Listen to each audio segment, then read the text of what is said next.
What's up, YouTube? Today I want to talk about the topic of love. I have a lot to say about love, and I think it's a very misunderstood concept in today's society. In today's society, we see love being misrepresented, I think, for the most part. We see love being watered down to just feelings. And if you really think about it, love really is a lot bigger and a lot deeper than just feelings. And the easiest way to really understand this is, I think, if you're a parent. If you're a parent, you have, I think, a more full perspective of love because you understand that it's more than just what you feel for your child. Think about, I don't know, for the parents out there, right? Think about when your child was a baby. It's more than just the way you feel. Your feelings will fuel a lot of things, but the love that you demonstrate is way deeper than feelings. We will do things, we will make commitments, we will accept responsibilities, we will put our very desires aside in order to fulfill the love that we have for our baby. And so if you really think about it, it's a lot more than the feelings. The feelings, like I said, they fuel things, but ultimately, love is about what we do.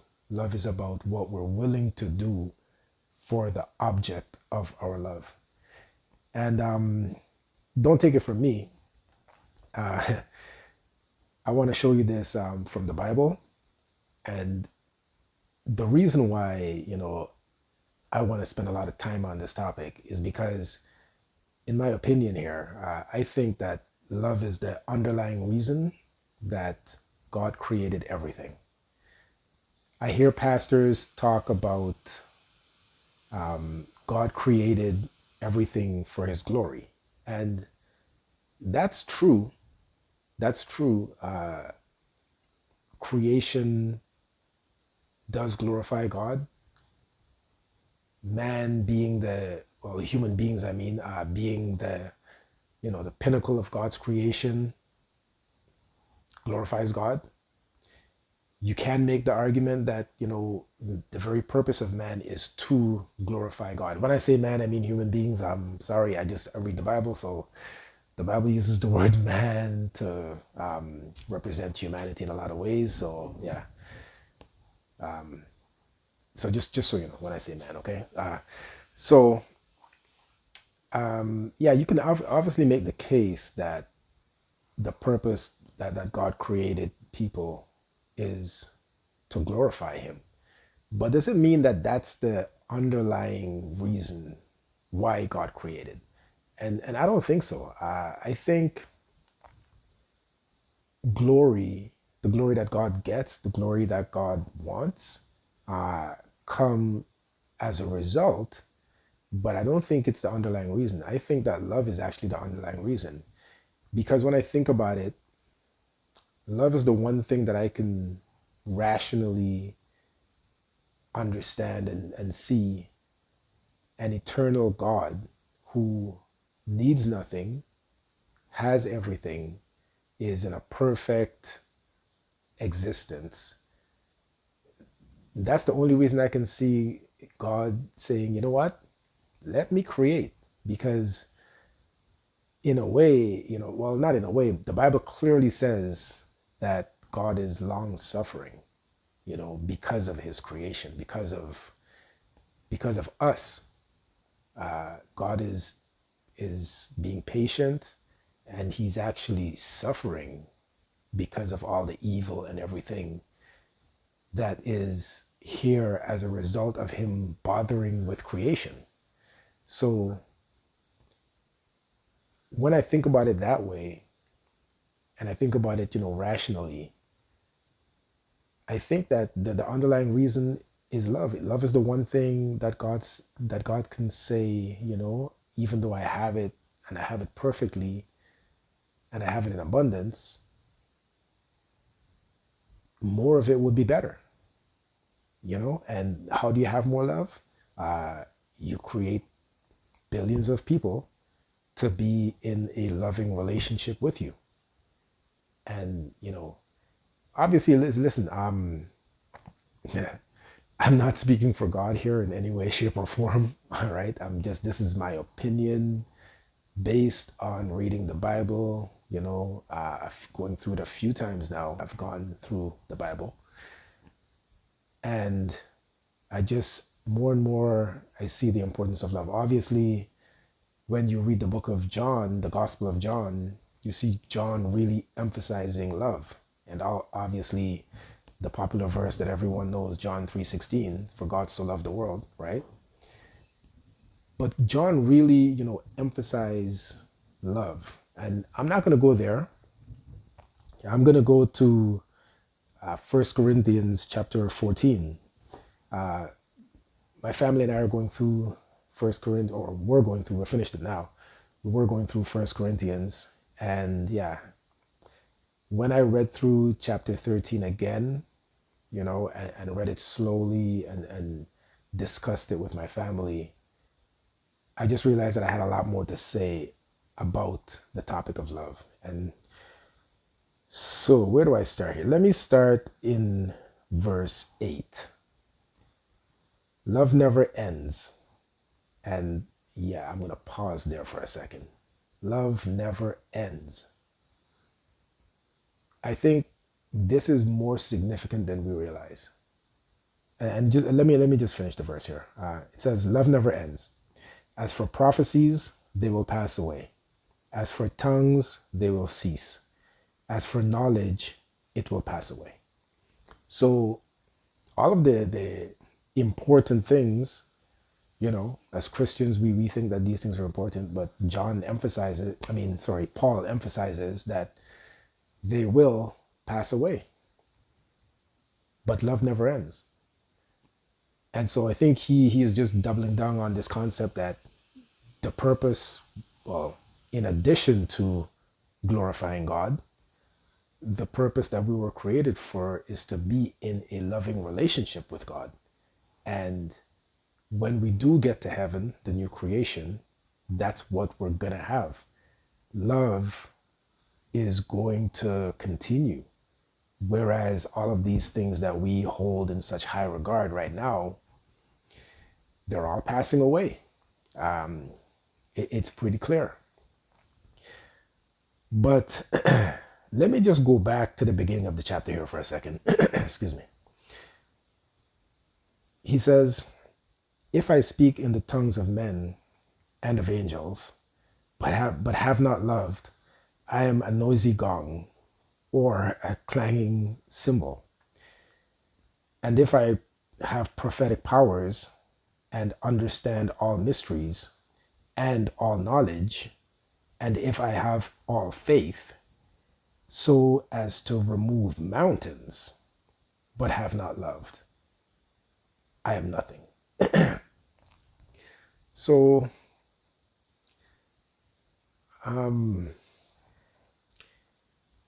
why does he give this list of things here? We got to ask ourselves that question.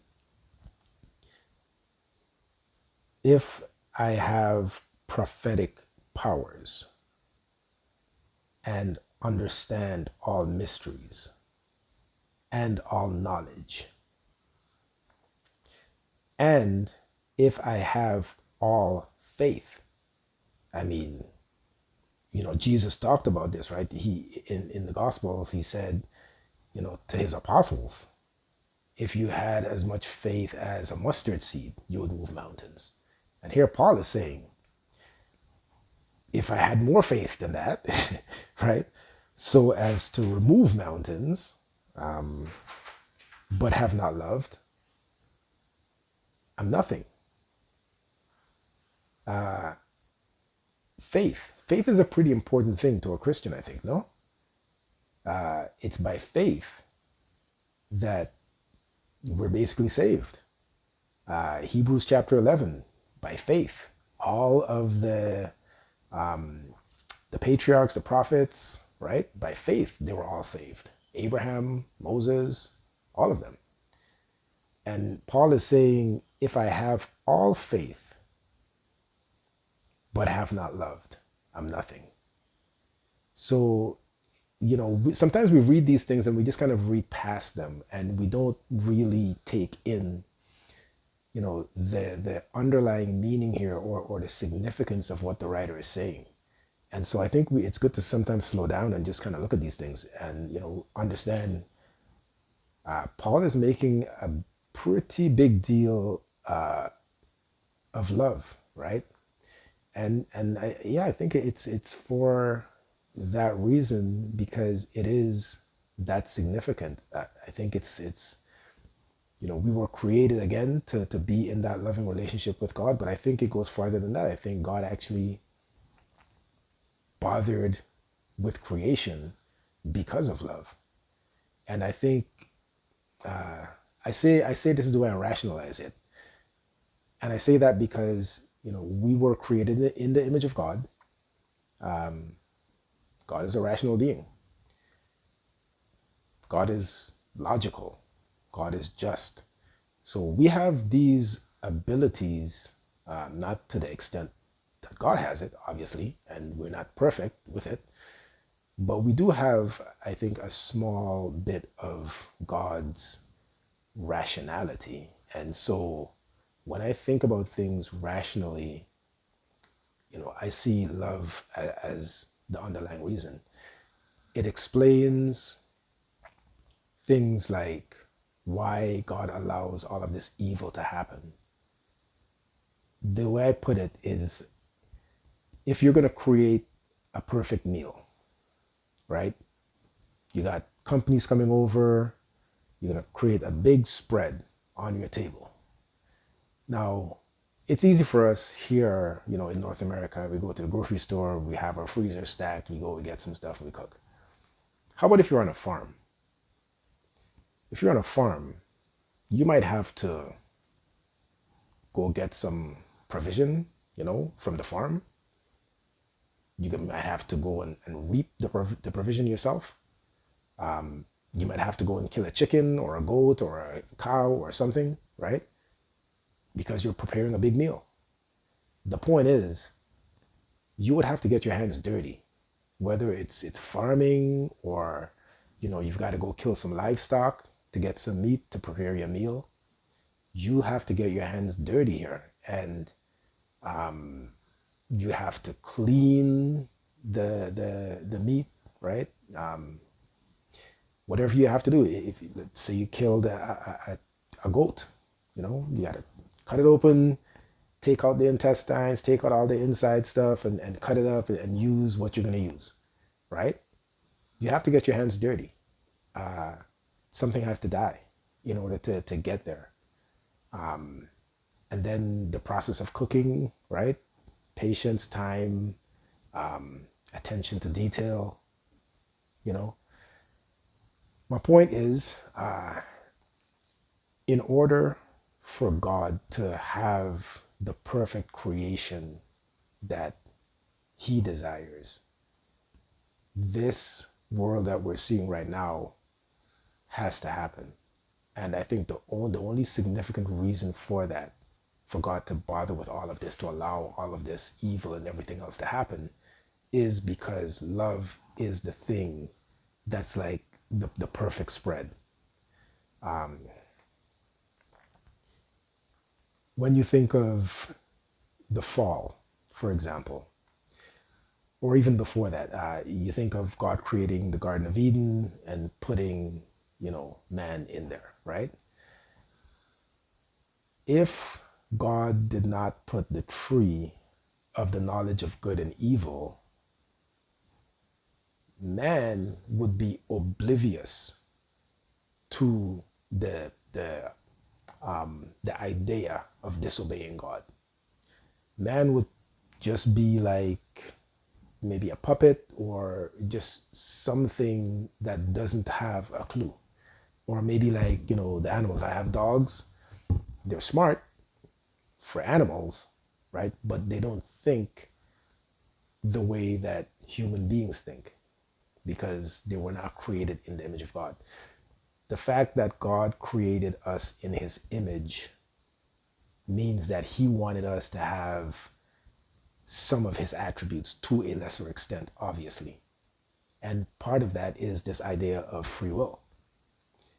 In order for love, think about it for a second, right? In order for love to be authentic, you have to have free will. You have to freely be able to love whoever you say you're loving. If, I had to force my children to love me, right? That's not authentic. As a matter of fact, parents that try that usually end up with kids that hate them at some point, right? It's not authentic. That love has to come from, a free will decision, the decision to choose freely to love. And I think that's why God put that tree in the garden, to give us the opportunity with our own free will to choose or refuse him. And obviously Adam and Eve chose to disobey, unfortunately. But I think even if it was John and Mary, even if it was whoever, you name it, Bob and Anne, I think the result is always the same. Because I think with free will, being in imperfect man, I think at some point we choose to disobey a perfect God. So I think all of this was inevitable, and obviously, God knows that. God knows the end from the beginning and the beginning from the end. So I think all of this was inevitable. Why? Because of this issue with free will.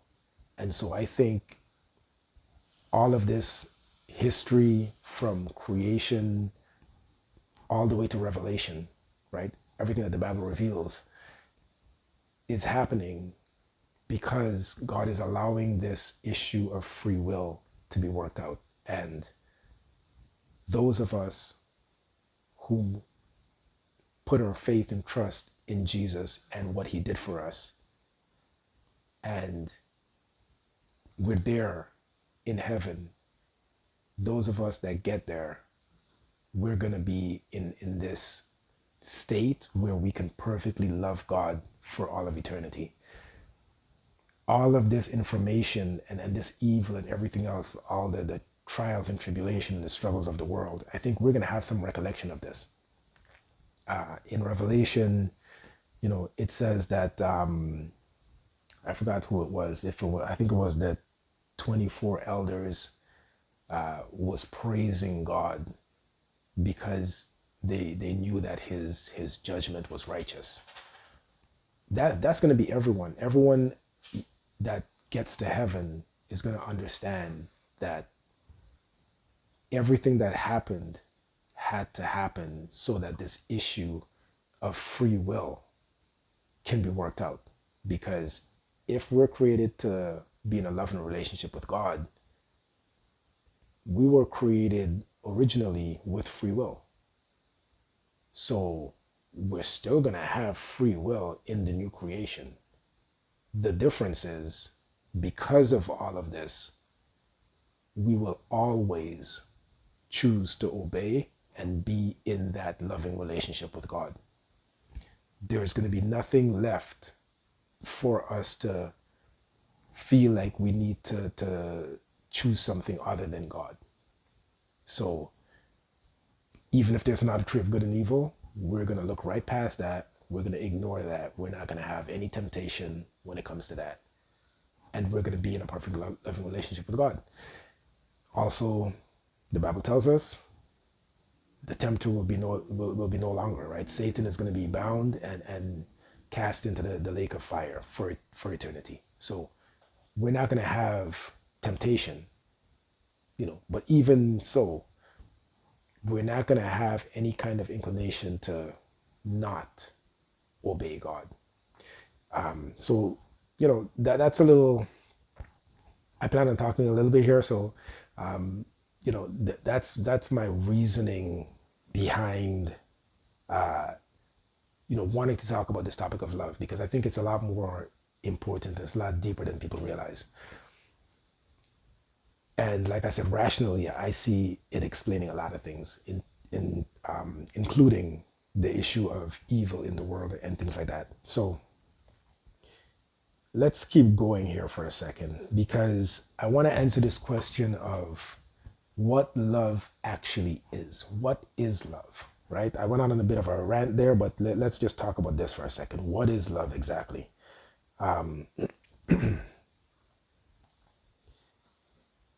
So let me continue reading here from verse 4. This is Paul writing, and he's actually telling us what love is. Love is patient. Love is kind.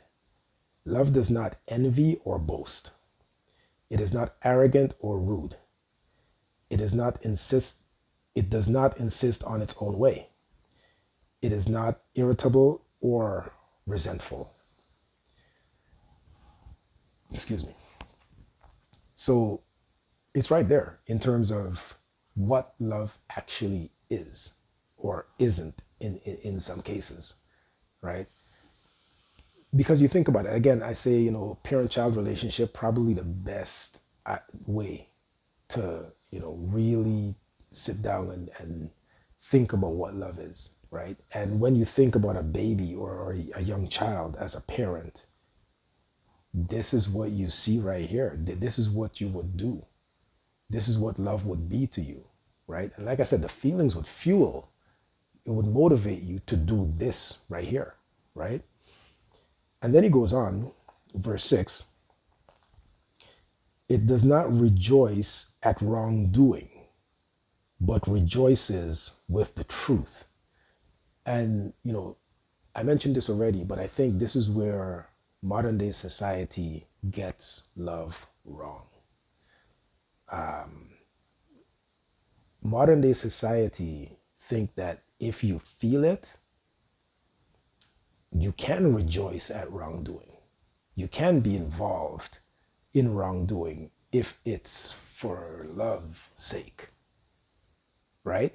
And well, not right. That's actually wrong.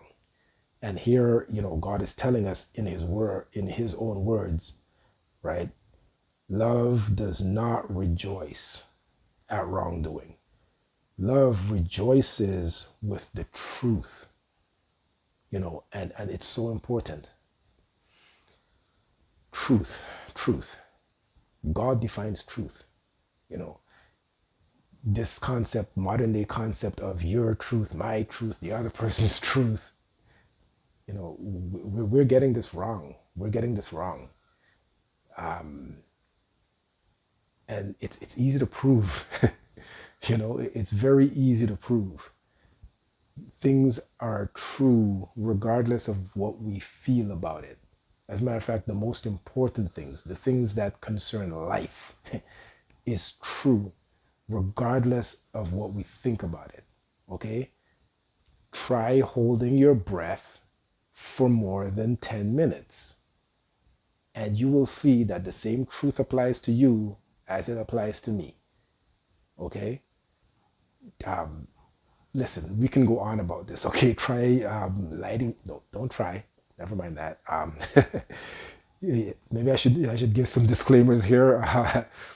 Don't do what I'm saying. This is all examples I'm giving here, just YouTube disclaimers and stuff. Okay. Yes. If we put our hand over a fire, okay, all of us are gonna burn just the same. Okay. So there is no your truth, my truth. There's just the truth, and there's God truth. Now, you and I can feel differently about things. That's absolutely certain. That's real. Okay, we can feel differently about things. But here's the next mistake that society seems to be making right now. And it's that our feelings are everything. Like, if you feel it, then it must be true. If you feel it, then it must be real. Again, we're getting this wrong. We're getting this wrong. Our feelings are all over the place. And we know this. We know this. Intuitively, we know this. Our feelings, a lot of times, can't be trusted. It's all over the place. And so we can't rely on that as this source for truth. Okay, because emotions, like the human body has hormones, chemicals, like all sorts of things. I'm not a doctor, but all sorts of things that can affect the way we feel. So there's no basis of truth about the way we feel a lot of times. It's just a feeling, it's emotion. So that does not define truth, okay? And long story short, God defines truth. And so that's why he tells us in his word, love rejoices with the truth. So if you want to know how to love, love truthfully. Love truthfully. The kind of truth that God defines in his word. Let me keep going here for a second. Verse 7. Love bears all things, believes all things, hopes all things, endures all things. Again, if you're a parent, think about a young child and you understand this completely. If you're not, if you're a younger person, you don't have, children, I can't exactly say siblings because I know siblings have some strange relationships sometimes. So it might not be the best example for love, but maybe think about. I think we're all children at some point, right? So think about the things that your parents or whoever you think loved you the most. Think about that relationship, and you'll see this right here, right? You'll see them bearing with you, you know, enduring, enduring whatever it is that you make them go through, right? This is what love is in God's word, right? And then verse 8 I've read already. So let's move on to verse 9. For we know in part, and we prophesy in part, but when the perfect comes, the partial will pass away. When the perfect comes, Christ, his second coming, right? All of these things that we hold so high right now, they will pass away. He goes on to give some other examples here, but let's move to the very end. It says, so now faith, hope, and love abide. These three. But the greatest of these is love. So faith, hope, these are all very important things to a Christian. But Paul is just reminding us that the most important thing is love. So again, let's go back to Genesis for a second. God created man in his image. But God did more than that, okay? God saw that man was incomplete. And so God made woman, right? For man, to complete man. Not just to complete male, but to complete mankind. Because we were supposed to bear the image of God. God is triune in person. One in essence, but three persons. So in order to get that done, there's no single human being that can represent God on his own. And again, my opinions here, okay? I'm not speaking for God in any way. But like I said, just rationalizing what I'm reading as I go through the Bible. I see the family unit as really the best way for us to glorify God, to bear the image of God, right? You have an example of that triune existence of God, Father, Son, or sorry, Father, wife, and children, right? We have that sort of triune existence. As a matter of fact, humanity can't continue without that triune existence. Take one of those things, take away the father, take away the mother, take away children, humanity can't continue. So, this family unit bears the image of God. And how do we demonstrate this? Well, through our love for each other. Remember, God existed before all of this. And the reason why the Bible says God is love is because he existed in three persons. And so he had love, that perfect love from before he created anything, right? You can't have love if you're by yourself. If you're one person, you like, I know modern day society tells you that the most important thing is for you to love yourself. Well, let's put that to the test for a second. Let's say, you have everything that you ever needed, right? You're rich as ever, you're, healthy, you have everything, okay? But you're the only person on planet Earth. Think about that for a second. You would lose your mind. You would lose your mind. Like we exist for relationship, and we know this. If you have everything and you have no one to share it with, then what would be the point of having everything? That concept of, oh yeah, I'll just love myself, that would fade away within a week of being by yourself. Okay. No, I know there are some crazy people out there that it might take a year. Okay. But eventually that will fade away. You'll realize that if you have no one to share everything that you have with, you have nothing. So that's what Paul means here by, if I have all these things but I have not loved, I have nothing. I have nothing, right? And so this is why we know that God is love. When the Bible says that God is love, the Bible ain't lying, like he ain't lying, right? The reason why God is love is because God was actually experiencing love, because God existed in three persons and they loved each other perfectly.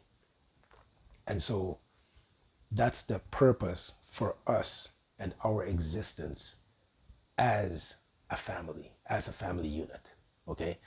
It's to demonstrate that love towards each other, first and foremost, and then expand that love to our neighbor. And obviously, we can do nothing without first loving God, right? So, go back to the Gospels for a second. When they were trying to challenge Jesus and, ask him difficult questions, they asked him, what's the most important commandment? Love God, love your neighbor, right? But love God first. Love God first. Love your neighbor second. And then you'll feel proper love for yourself because you'll feel like you're accomplishing something. You'll feel fulfilled by what it is that you're doing. And men, let me talk to men for a second, because we're called to love in a very specific way. We're called to love in a sacrificial type of way. And I think the Bible tells men to love. I don't remember the Bible telling a woman to love. I think the Bible tells men to love, because we have to be reminded, I think. I think men have to be reminded not just to love, but how to love. We're to love self sacrificially. We're supposed to lay down our very lives, if necessary, for the ones that we love.